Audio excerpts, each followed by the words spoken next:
Hello అండి, అందరూ ఎలా ఉన్నారు? బాగున్నారా? చూస్తుండగానే శ్రావణ సోమవారాలన్నీ గడిచిపోయాయి. ఇక ఆఖరి సోమవారం కూడా వచ్చేసింది. ఈ ఆఖరి సోమవారం రోజు నీలకంఠేశ్వరి గుడిలో మహిళలందరూ చక్కగా తయారయ్యి కలశాన్ని అలంకరించుకొని మహాకుంభాభిషేకానికి రెడీ అయ్యారు.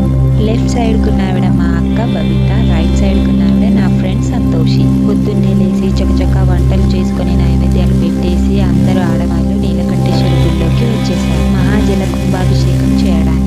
నీలకంఠేశ్వర మందిర్ దేవస్థానం. ఈ వెండి శివలింగానికి జలకుంభాభిషేకం చేయడానికి లింగంతో పాటు మేమందరం కూడా బయలుదేరాం. ఆ రోజు భగవంతుని సంతోషాన్ని మా పైన వర్షంలా కురిపిస్తూనే ఉన్నాం. మేము కూడా ఎక్కడ ఆగకుండా బయలుదేరాం.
బాగా వాయిస్తున్నారు కదండి, చూడడానికి వినడానికి బాగుంటుంది.